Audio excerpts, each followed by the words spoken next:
Yes.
Good morning, everyone. Thank you very much, Kevin. That was beautiful as always. I'd like to welcome any new listeners at home. We welcome you, and as you probably know, we have some great food afterwards. Come on down. We would love it. Please silence your phones if you have not already done so. Thank you. The daily word for today is grace. Through divine grace, I am abundantly blessed in every way. Grace is an awareness that wherever I am, God is. And it is my reminder to let God be God in me. Grace assures me that I'm never alone on my journey through life, that no matter what I do or fail to do, I'm unconditionally loved and accepted at the level of spirit. Grace touches every area of my life. In a lonely moment, grace is the overwhelming awareness that I am loved. It is the surprising way through a challenge I consider unsolvable.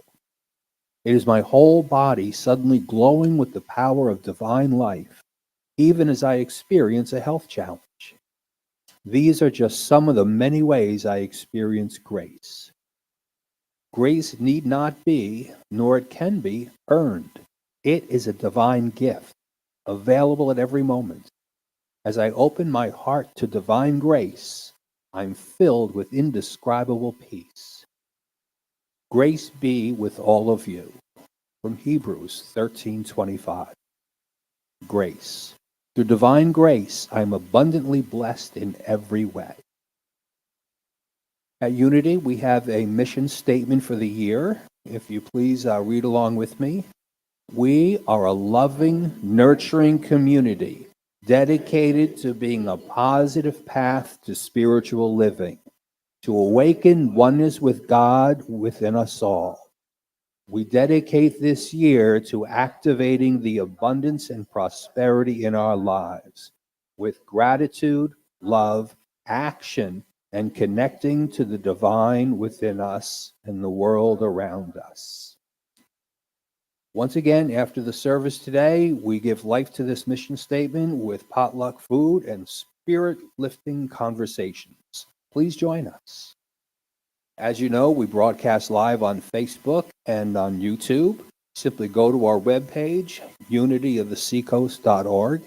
Scroll down to the links for our live services, past services on YouTube or Facebook. There's also a very important button there and invites you to donate. This button is blue, and you needn't be your support for our community. There's also a button which invites you to donate. The button is blue, but you needn't be. Your support of our community outreach helps uplift all mankind and is greatly appreciated. Don't be blue. Just hit the blue button. If you prefer to email your donation, our mailing address is Unity of the Seacoast, McConnell Center, Suite 246, 61 Locust Street, Dover, New Hampshire, 03820. For event details, please visit our Facebook website and our meetup page. We have an acoustic circle coming up next Sunday, the 15th. And our own Barbara will be hosting. That should be very exciting. We also have Poets Corner on the 16th. Game night, Friday, September 27th. Tom's Talk next week will be Sometimes God Needs Our Help. And a 9/11 remembrance. Namaste is a Sanskrit word meaning the Christ in me sees the Christ in you, or the best in me sees the best in you. Please join me as we wish Namaste to each and every one of us. Namaste. Namaste. Namaste. Namaste. Namaste. Namaste. Namaste. Namaste. And namaste to you folks at home.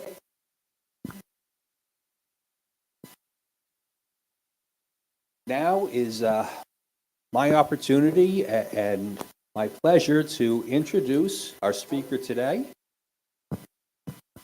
And we have a song from Kevin Furr. I won't quit my day job.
Thank you once again, Kevin. Really appreciate that. And now, I have the honor of introducing our speaker, Reverend Tom Steiner, with The Talk.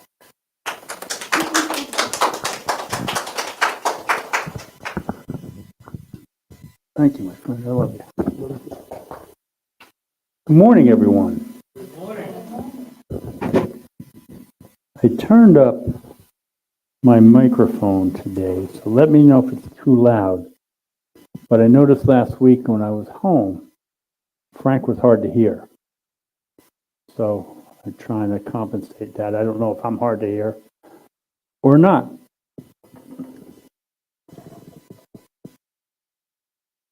Ed, thank you for covering. I always like when you're here. So we're coming into our 9th month of our year of abundance. Well, before I start that, next week's talk is a talk on 9/11. God needs us. It's something I did 3 years ago. I don't talk about that as much as I should. Every 9/11, I'll mention it, but because it takes a lot out of me. It's such a powerful story. But I hope everyone tunes in for it. It's one of my favorite talks, one of the ones that I'm really proud of how I wrote it and how it came out. So tune in for that. Back to where I was. So we're coming into our 9th month of abundance. And I've covered a lot, some directly and some indirectly. And have you guys felt more abundant in life? Has anyone applied the things that I've talked about, I speak of, or do they go by the wayside as soon as I'm done talking? Or are you thinking that abundance is only about money? Let me tell you about abundance in my life this year. I started the year being able to buy my truck. This is important to me because I'm on dialysis. I have to be able to get to the center. You know, I leave my house at 4:30, 4:45. And if it's snowing, I got to get out of the driveway. I got to be able to get over that plow hump and all that. And should Casey need to get somewhere in those moments when it's snowing or tough to get, we need to get there. So buying my truck was the first thing that I think about in abundance for this year. I felt amazing love from you guys, from my friends. I remember stressing over yard work that I had to get done at home. Tracy came over once when I wasn't home, put bags of leaves, put them in the shed. She didn't realize that. I didn't realize until like a month later. And finally got to take them to the dump. Ed came, helped me load and unload paving stones. My kids showed up one day and spent an amazing, productive day doing yard work. Next, I was rejected from the transplant team at Tufts, also later to find out Mass General, because of what happened last year with all that surgery I had done. But then a company called Square Knot popped up. And what they do is they work with hard to place patients who have medical issues and stuff to find transplant centers around the country and even locally. And it turned out the founder of this was the original guy at Tufts who thought I would make a great candidate. So now I have this guy on my side helping me to get into a place anywhere. I used to go months without hearing from my daughter. And now I hear from my daughter every Monday or Tuesday on my way home from dialysis or, just sitting around the house. And it's not like we didn't have a bad relationship, but that's just the way that she was. And something shifted in her in the past year where she really wants to hear from us. And for us, that's wonderful. I mean, we always miss talking to her. The acoustic circle has got me back into playing my guitar more. because I find incredible joy in the circle and playing. I found a cardiologist this year who was serious about solving my AFib and did so. A few weeks ago, I had lunch with Ed, and we talked, and I found a new fire for my talks. And I apply each week all that I talk about. I use the principles myself. I don't just spout it. And the other thing I do is I get to bring much of what I study or learn into my talks. I bring my interests. And that might be my greatest abundance, is that this expanding knowledge and this expanding interest in things that I have. I was studying whales, and I brought those stories in. I was watching a thing on Yogi Berra, and I was able to make a whole talk about him because he lived a spiritual life, and I thought you guys should know about this side of the man. I read a book about suffering written by the Dalai Lama, and I thought of the unity way that we would handle that. And I was able to come up with a whole talk from that. And these things, they excite me when I'm writing them. They're really important. And I'm so filled by that. And talks and things that inspire me keep popping in my head. And I can look back on my life, and I can look back on the past year with incredible gratitude. But maybe for you, abundance is just about money. Well, have you applied anything that we've talked about this year, or has the status quo remained? Have we taken the default position and still left money up to the randomness of life? Do we still use terms like, I can't afford this or that, or I am broke? Do we see money as really something other people have, and I'm always stuck on this level? If I were to hold up a stack of money and just roll around it and tell you how much I love it, you'd probably cringe, think I'm shallow. You might think, this guy's not a spiritual person at all. But when I show you like a picture of my bike or my guitar, and I tell you I love them, you wouldn't feel the same about me, because you could see the connection in me. And I've applied very specific principles in getting my bike, getting my guitar. My bike, I looked at over and over online. I put it on the backdrop of my computer. I pictured it until it was mine. I made it feel like it was mine long before I went up to the dealership and got it. My guitar, I went each Sunday morning into the guitar store and play it. And then I would hang it back up, but in the back corner, not where they had it. But then one Sunday morning, the guy came in, and I knew it was mine. I just had this connection. I come in, the guy goes, "You want to buy it today, don't you?" I said, "Yeah, I want to buy it every time I'm in here." But I can't afford it. I don't think I said I can't afford it because things lined up. But he goes, "Make me an offer." So I made him an offer less than half the price. Because I can't do that. He goes, "But give me a second. Let me see what I can do." He came back in and he goes, "If you can increase that offer by 100, we'll sell it to you." But what I didn't know, because I was thinking I had taxes to pay, the strap, the case, and everything, he threw all that in. And he goes, "I'm not even going to charge you tax." I got it less than my original offer, less than his.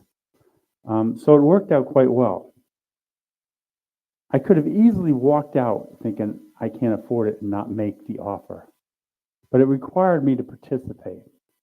So I make the offer. If I walk out without the guitar, it was the same as if I didn't make the offer. But because I took that little action step, I got the guitar. See, it's not my job to make the decision on what I should do or whatever. I have to trust in the process, in the whole thing. I don't know where it's coming from, but it's not my job to know. My job is to trust and to apply and let the universe make the decision. I don't know how, I don't know why, but the steps happen and they're always there. I took action and I had faith. And again, not making the offer is the same as if he rejected it. But making the offer puts me on the playing field, gives me a shot. If he had said no, no big deal. I was in the same situation. But I took the chance. And at the same time I did this, I was taking a prosperity course, applying every single thing that course did. It was a 10-week course. And I really believe that those things made it happen. And when we bought the truck back in January, we just went in to look. And I know that's how car dealerships work. Most people just go in to look. And we looked at 9 trucks that day. And we almost bought one. And then nobody checked to see if it was 4-wheel drive, including us. And it turned out it wasn't, so we didn't want it. So we got it down to, we were torn between a plow truck that we were almost ready to sign for. And then they brought this truck up from down the road. It had just come in, it hadn't even been detailed yet. I have this love for trucks that are just no back seat, the old style, 2 doors. Very common when I was young, not so common now. But this truck was that. And we drove it, and we're like, wow, this is really nice. We're thinking, but we do need a plow truck. But the plow truck was nothing special. It wasn't shiny. It didn't captivate you. This truck inside is like you can take it out on a date and feel nice. And we rode around and we decided that's exactly what we wanted. So to me, that was prosperity. Now again, you'd be right in thinking, yeah, Tom, that's how car dealerships work. They get you into something you like and you don't want to let go of. But folks, you're 100% right, but I wasn't looking for the golden arrow. I'm looking in abundance is for life to line up for me so life moves along in a great flow. It's enjoying each moment, and each moment, if it's enjoyable, is how I can tell you that a car buying experience was a good thing. It was abundant. Stories of unexpected cash and things and gifts showing up are true as well, and they happen. But most of the time, at least for me, making sure I'm in the flow where life happens for me, to me, that's abundance. That is what I can look at and be able to reflect upon with gratitude. I wasn't going to we had this vision of a fire pit somewhere down the future. I wasn't going to make it this year, but I had the thought in my head. And our dump, for whatever reason, stopped taking brush. So I found a place in Concord that would take brush. So I took the first load in there, and they said, oh, you got to get it all in here. This is our last week, or we're going out of business. And it was also a landscape company. And they had all these paver stones, and they said, if anyone makes an offer on these stones, they can have it. So wound up making an offer and buying enough to do this fire pit. Ed came, helped me unload it. That's prosperity lining up. We got the fire pit done. We sat on it last night. Really, it's the first time we've used it since. As soon as we complete it, we'll be out here every night. But our couch beckoned and we fall asleep at night. But everything lined up for abundance and my life to flow. And to me, that's spiritual. That's prosperity. So when I stand up here and I say, I love money, am I shallow? Am I not being spiritual? Would you have the same reaction if I said, I love helping others, I love buying things, or I love my house? See, money is not a bad thing because it allows me to buy the things that I love. It allows me to help other people. It allows me to buy food and clothing and things I want in life. And there's nothing wrong with wanting things. So why not apply the same law of attraction to money as we do to everything else in life? So I always start with, do you give 10%? That's the starting block. 10% of time and talents and money. But since we're talking about money, if your goal is money, then give 10% to something that inspires you. I've told you my stories in the past, but they mean nothing until they happen to you. When all this happens to you and you start out with limited income, but you start applying that 10%, and then you see life come back at you, then you get it. There's a big shift in you. All my words cannot create that feeling in you.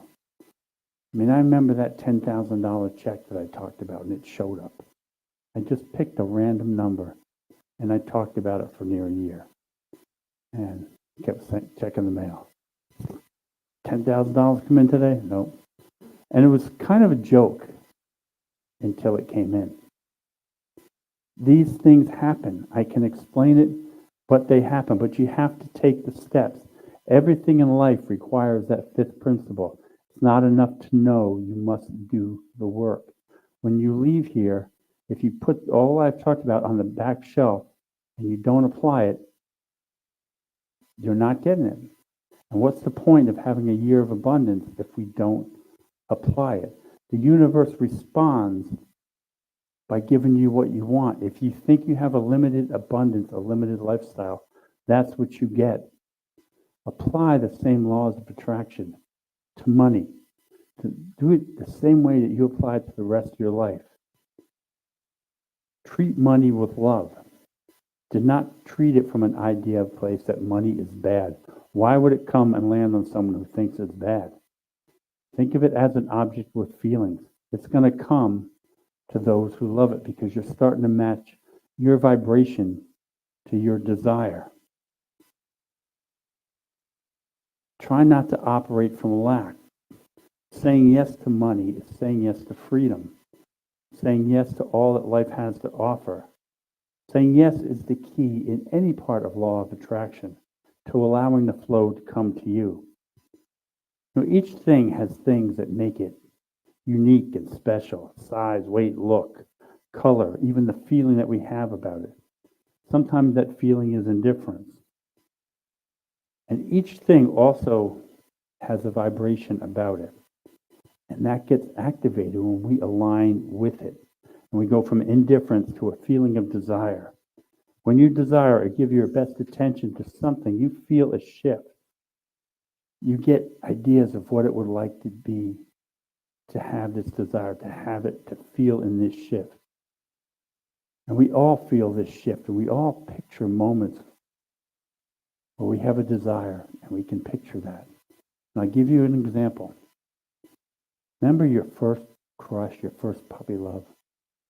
Maybe you thought the girl liked you. You go home with this special feeling, or guy, I don't. You go home with this special feeling, and you start picturing what it would be like to be with this person. Give that same type of attention to all that you want in life, including money. And I said everything has that vibration. Remember a few weeks ago I talked about neutrinos? Those cosmic dust that flies through us and out. Well, they've discovered that each one of those particles has their own vibration. And they take on the vibration of what they pass through. And it's an amazing thing. And I don't know if there's a connection here, but if they can pass through us at the speed of light, pick up our vibration, maybe that's how we start to align with the vibration of our desires. I may be way off, but there's always this thing that happens within us. When we start picturing a new car, we start seeing that car everywhere. Things start lining up so we can afford the new car. When you picture that new car, many people think, I just can't afford that now. But somehow it works out that we can. We adjust vibrations or frequencies. And it's a funny thing to talk about that because it's an odd concept in church, but science is what we do as well as spiritual. And sometimes they collide. So if you want to get on the same frequency of that which you desire, and it's okay with money, but treat what you desire with love. Accept it. See yourself with your desire. See yourself as financially set. If you keep telling that your present situation is you, then that's where you're going to stay.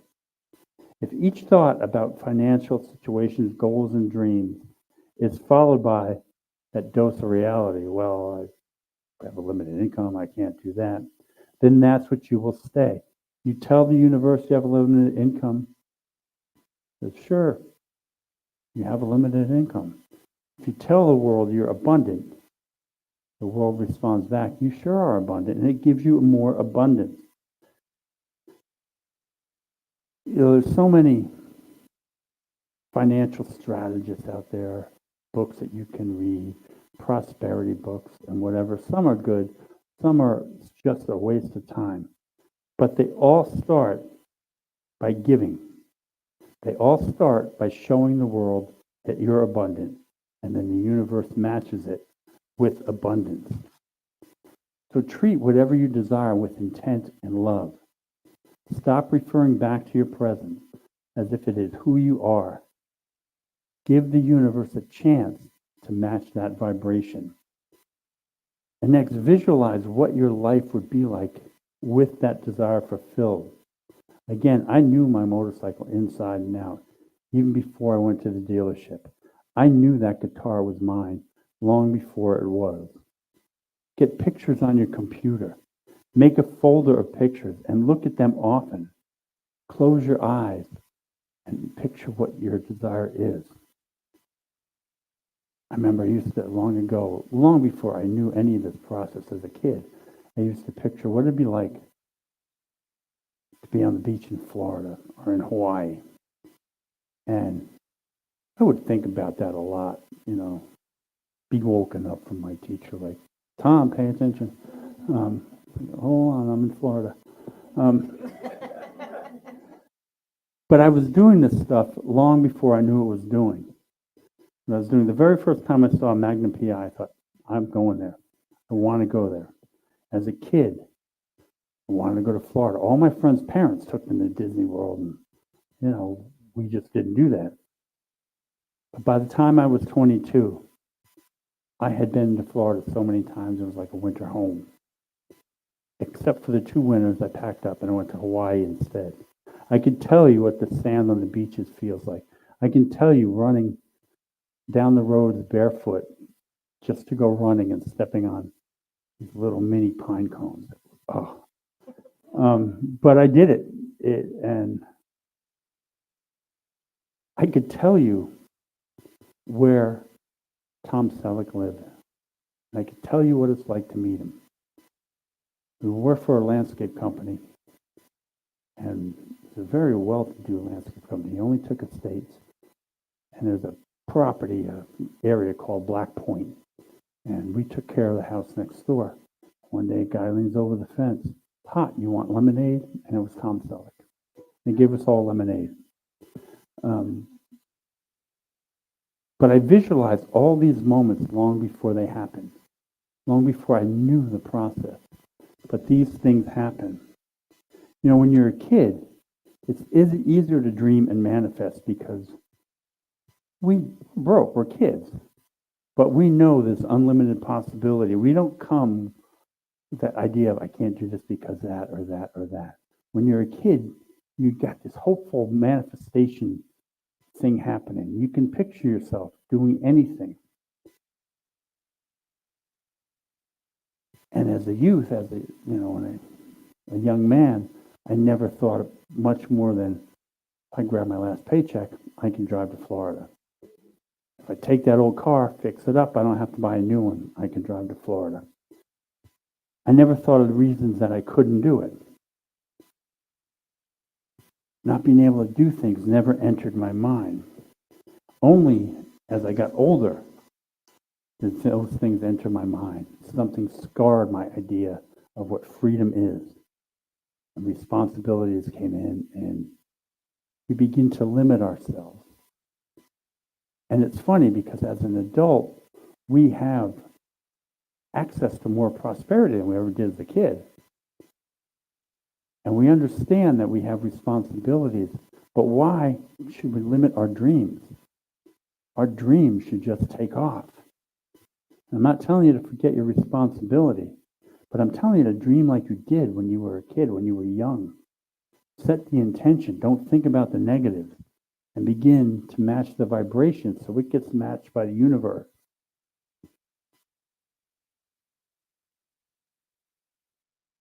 You know, you can picture that car. You can picture the things you want, a bigger house. You can do all these things. Picture life and secret steps where you're sitting in the lotus position and you're relaxing, or a beautiful mansion or something. But picture, unlock your money potential, unlock your dream potential. They're worth having.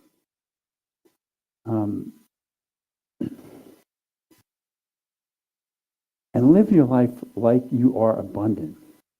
And by that, first you start by giving. Demonstrate to the universe that you are abundant. Rid yourself of lack thoughts. Stop telling yourself the reasons that you can't afford stuff or do stuff, or that money is bad. Instead, set a plan of action, steps that you can take, that you can accomplish your dreams. Stop acting your present situation is who you are. I am broke, I'm struggling. And those things have no place in an abundant mindset. When you allow those thoughts to penetrate, they're like baggage coming down in your dream. And they rob you of your dreams. Our mind is the most powerful force that we can harness.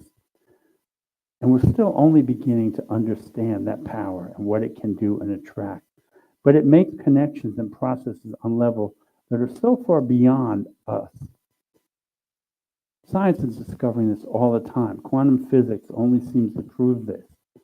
Deja vu, I mean, that's such an amazing thing. And we try and understand that. But those are connections of what's gone before us, people that have gone before us, moments. And our mind gets to process all this. And imagine this incredible power that we can completely use it to bring into our lives what we desire. We're only beginning to touch that. But right now, we are the culmination of the things that we've attracted to it. Sorry, babe. I mean that because we're attracted to each other, I think. But knowing this, shouldn't we start attracting the things that we want in life?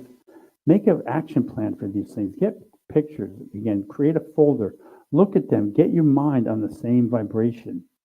Do not allow those negative thoughts to come in. This is your private, happy dream. You get to control the outcome. If money is the issue, then get a picture of money. Maybe when your pay hits your bank account, go take it all out. Take it home. Spread it out on the table. Put your hands in it. Get a picture of it.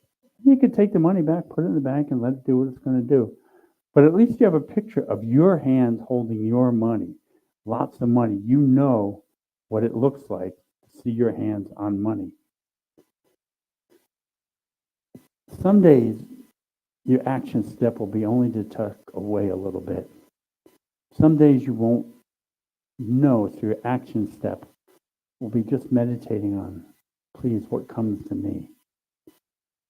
But start doing this. Do this in the evening, too. It's a great way to fall asleep. It's a wonderful way to fall asleep. Picturing your dream. I saw that picture of the sailboat. Picturing your sailboat. Picturing whatever that dream is. And the funny thing is the mind works in the same way as it does always. It'll build those neural path connections.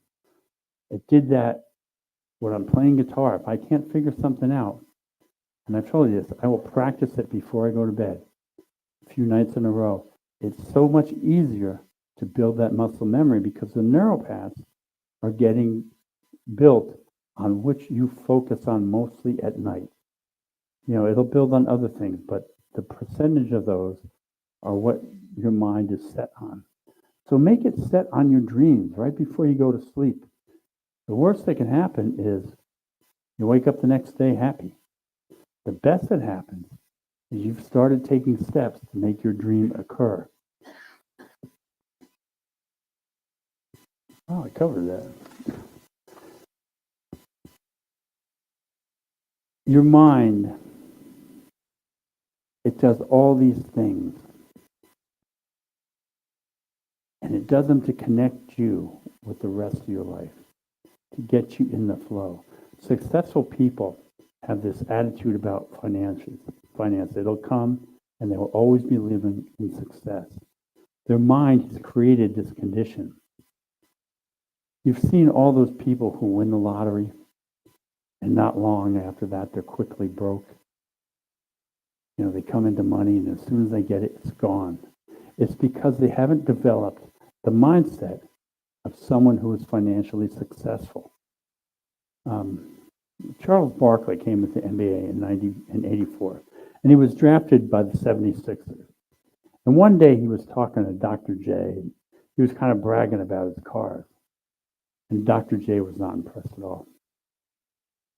And he said to him, "How many cars can you drive at once?" And he goes, "Well, one, I guess." He goes, "Then why do you own more?" He goes, "Okay, 2 is fine. But any more than that, you're robbing your future. And as a basketball player, you have a short life to earn money. And this has to last you the rest of your life." Now, this is '84. This was before Bird and Magic Johnson started getting those big contracts and changed. Magic Johnson, I think, was the first one to get $1 million contract. Changed the way NBA players played. So he was not making a ton of money. And he also told them, don't take care of those around you. Don't have an entourage or anyone on your payroll. You didn't need it before, you don't need it now, and you won't need it when you're done with basketball. These people will not take care of you when your money's gone. And what he was teaching Charles Barkley was how to adopt an attitude of a financially successful person.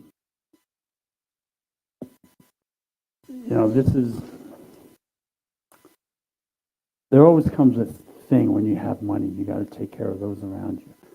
You got to buy your brother this or your sister that or your mom that, and everyone's got to be taken care of. Limit what you do. Money doesn't solve money issues. So when those people come, if it takes away from your dream, your progress, robs you of your future, say no. Because they're not going to give you back your future. Maybe they'll pay you back, maybe they won't. But they're coming to you from a voice of lack. So be responsible with what you have. Develop these attitudes of people who are successful with money. Develop an attitude that you are comfortable with, that you know will last the rest of your life. And then again, as I say this, remember 10%. You have to give to something that inspires you. Not just a charity, but something that really hits you. If you see a guy on the street who's doing amazing things and you find that inspirational, let him know. Even if it's just your time, give it to him and tell him why. There are thousands of things happening at any given moment in this world that's inspirational. And when we start doing this, besides showing the world that we're abundant, we're getting on that inspirational frequency. And we will notice these things more and more. And every day, recognize the things to be grateful for, the things that you already have in life. If you're not grateful for the things you have, why would the universe give you more? In our house as a kid, we were poor, but we were always abundant. I could always open up a cabinet and find something to cook. Back then, I don't know if you're familiar with this, we had bouillon cubes more than we had anything else. I could always make soup and put noodles in it.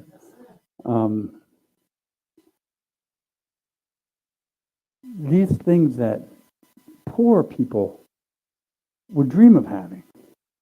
You know, the fact that you have a house, there's someone dreaming of being in your house or having a house like yours. The fact that you have a car, there's someone dreaming of having a car. You may not like your car, but to them, man, that's Ferrari. There's so many things in life that we have to feel abundant for and be thankful. And I open this talk with the things that I'm grateful that made me feel abundant.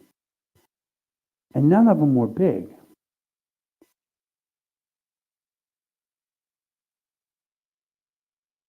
But I've never really been without. This year, these things have mattered. They've allowed me to go through, to go forward in life.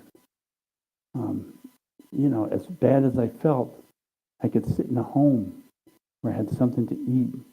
I had heat or air conditioning. I could watch the TV. It should be worse if I was sick and I was just sitting in a chair with nothing. Be abundant for the small things. Be grateful for the small things. You know, we do things that throw a half a sandwich. Or anyone would be so happy to get that half a sandwich.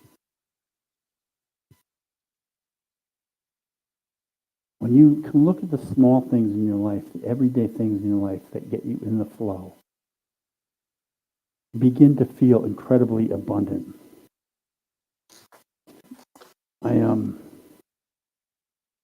And I think about that a lot.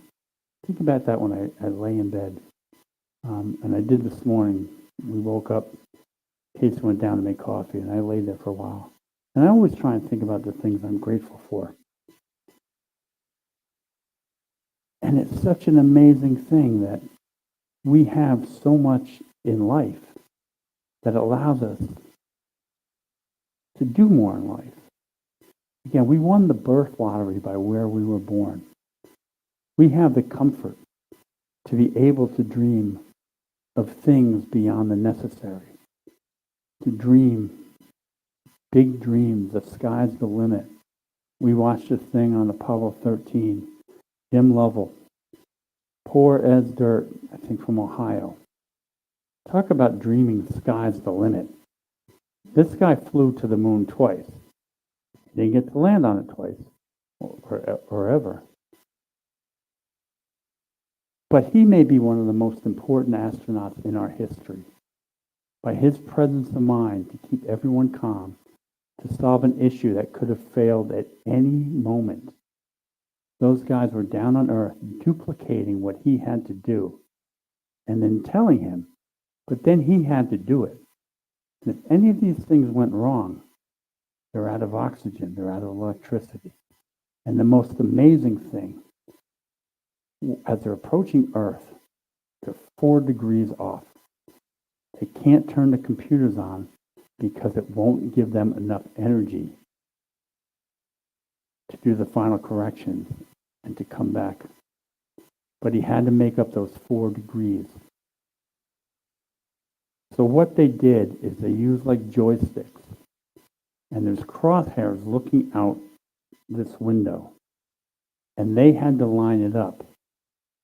But it's so sensitive that one guy had to use one joystick, another guy had to use the other. One guy had to line it up this way, another guy had to line it up this way. Another guy had to count and fire the engines for 14 seconds, all hoping that each one can line it up with their spot. And they did. If they missed, they would have bounced off the atmosphere, gone into an orbit, and orbited while they died. And hopefully that orbit would have come closer at some point and brought the thing home.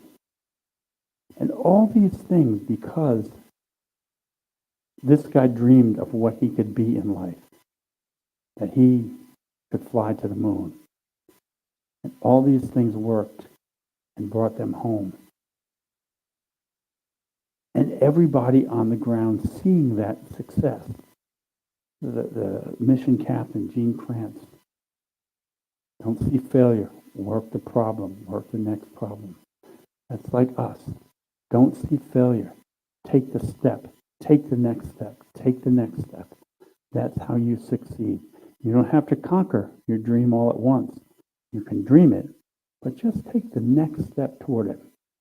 And treat yourselves, treat your dreams, and treat, if your dream is money, treat it with the same respect and intent that you would with anything. Thank you.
Kevin, thank you so much.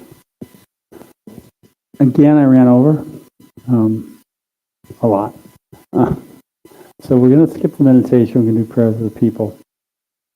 At any given moment, there are people in our world, and we especially know that if we watch the news this week, who are suffering, who are going through times of challenge, illness, mental illness, depression, violence, crime, oppression, hunger, economical, whatever it is. If there's someone you're thinking of, I encourage you to hold them in the forefront of your mind. And to those people, we picture them wrapped in love and light and whole and happy and healthy. We picture all the love, all the forces of the universe, embracing them, holding them, giving them strength, allowing them to rise to the next moment and the next and the next until they have achieved a full life. To those people who have passed away this week due to violence or illness or any other reason, we see their transition as a joyful thing, that their spirit is free. We don't look upon death as tragic, though death may appear tragic to us. We trust in the spirit goes on forever, and we trust in the best outcome. It's never a good outcome to hurt someone, but the path of the spirit knows no limitations, and that's what we are. And so it is. Amen.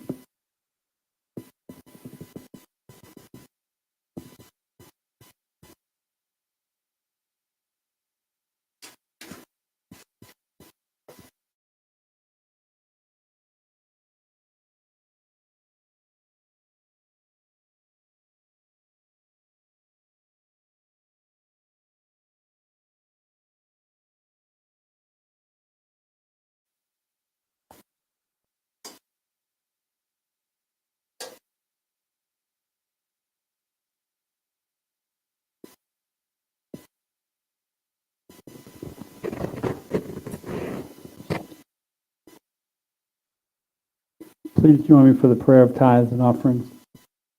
The divine love as me blesses and multiplies all that I am, all that I have, all that I give, and all that I receive. And so it is. Amen. And we're going to do the prayer of protections, and we're going to skip the song because we are over. The light of God surrounds us. The love of God enfolds me. The power of God protects me. The presence of God watches over me. Wherever we am, God is, and all is well, and we are richly blessed. Thank you all so much.